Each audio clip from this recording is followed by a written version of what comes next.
On est le 29 janvier 2022, Shabbat après-midi. Je rencontre la synagogue Dan. Et alors, il me dit, Rav, regardez, je vous présente mon papa. Ah, ça fait plaisir de vous voir. Eh bien voilà, je suis venu pour le week-end voir mes petits-enfants. Ah, venez, on marche ensemble. Je vous accompagne jusqu'à la maison. Et là, on rencontre Yosef. Et là, il me dit, Rav, vous savez quoi? Dan Fitoussi, c'est mon voisin. Mais qu'est-ce qu'il est gentil. À minuit, la lumière, elle est allumée encore chez lui. Il étudie. À 5 heures du matin, la lumière, elle est allumée. Il étudie. Ouais. Et là, Dan, il me dit, mais, Rav, ne croyez pas à ce qu'il vous dit. Vous savez ce qu'il m'a fait aujourd'hui, ce Shabbat-là? Un quart d'heure avant Shabbat, j'avais plus de lumière à la maison, plus d'électricité. Oui, comment je vais faire? Comment je fais? Pas de chauffage, pas de plaque, pas de lumière. Et mes parents qui sont là? Quoi, on va passer le repas dans le froid? On va passer le repas dans l'obscurité? Non, Hachem, je t'en supplie. Me fais pas ça. Je t'en supplie, aide-moi. Et fais-moi ça un autre Shabbat si tu veux. Mais pas quand mes parents. Je voudrais tellement qu'ils kiffent, qu'ils soient contents de voir mes enfants. Et là, à ce moment-là, on tape à la porte. J'ouvre et je vois Yosef, mon voisin. Je dis, mais qu'est-ce que tu veux? Il me dit, mais j'ai vu qu'il n'y a pas d'électricité. Et alors, comment je fais? Ben, je vais t'aider, t'inquiète pas, je vais t'aider. Attends, je vais sortir une rallonge de chez moi. Et là, il me sort une rallonge, il me la relie avec ma plaque de Shabbat. Et après, il me sort une autre rallonge, il m'amène un lampadaire avec une lampe forte pour la salle à manger, pour qu'on puisse manger la lumière. Ouais, mais c'est un an celui-là, c'est pas possible. Et puis d'un second, il m'a dit, vous allez rester dans le froid? Ah non, pas question. Alors vite, vite, il cherche une rallonge à droite, à gauche, je lui donne une rallonge à moi, et à ce moment-là, il va raccorder sa lumière à lui, son électricité à lui, à mon chauffage, pour qu'on ait chaud dans toute la maison. Ouais, tu te rends compte, Rav? Ah, je dis, ah oui, Kol HaKavod. Et là, je me tourne vers Joseph, il baisse un peu la tête. Il dit, bon, écoute, excusez-moi, je suis pressé, je m'en vais. Hein. Et là, je me dis, mais non, c'est pas possible. Non, pas lui.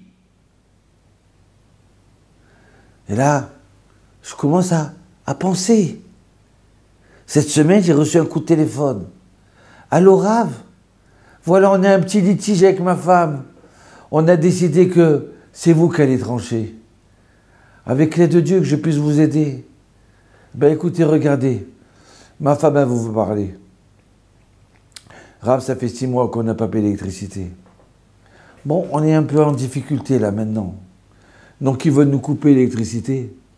Donc mon mari il a dit, c'est quoi, on va faire des économies. À partir de maintenant, on ne se sert pas de l'électricité. Juste à la tombée de la nuit, on mange vite, d'accord? Donc on reste un peu de lumière et voilà. Et je lui dis, mais c'est pas possible. On a des petits-enfants.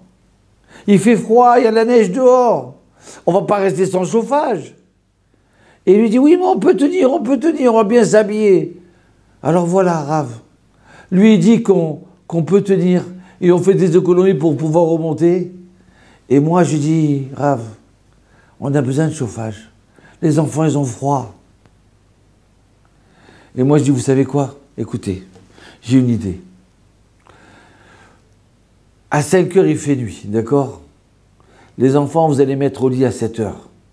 Mettez le chauffage de 5 heures du soir à 7 heures du soir.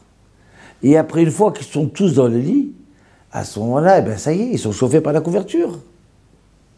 Vous avez compris?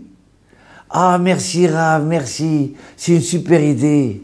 Et puis, avec l'aide de Dieu, vous allez voir, grâce au shalom que vous avez entre vous, grâce à cette ambiance électrique entre vous, eh bien, Hachem, il veut vous donner la bracha.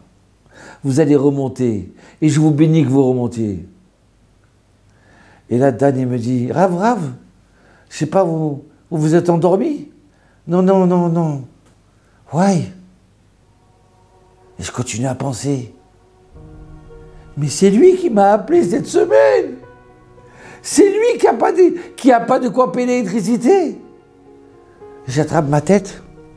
Et Dan, il me dit, mais Rav, qu'est-ce que tu as? Non, non, 2 secondes, laisse-moi réfléchir. Quoi?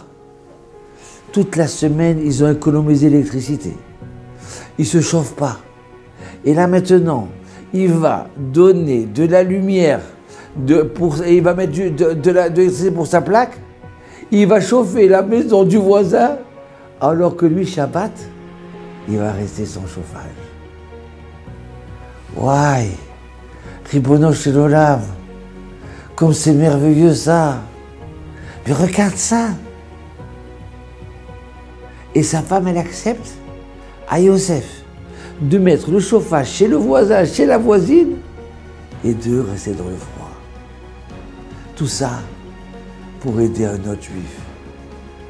Tout ça pour aimer un autre juif. Alors là, tu sais quoi, mon cher Shimshon? Je me suis dit, mais... Et moi, j'avais décidé de ne plus voyager en France. Et ça y est, maintenant il faut qu'on se repose, on reste à la maison. Il faut que je pense un peu à nous. Mais quoi? Mais je prends l'avion. Ah, mais je vais voyager. Aïe, aïe, aïe. Donner de la lumière alors qu'on est dans l'obscurité, je crois que c'est la plus meilleure lumière. La plus belle lumière, la plus belle chaleur qu'on peut donner au peuple d'Israël.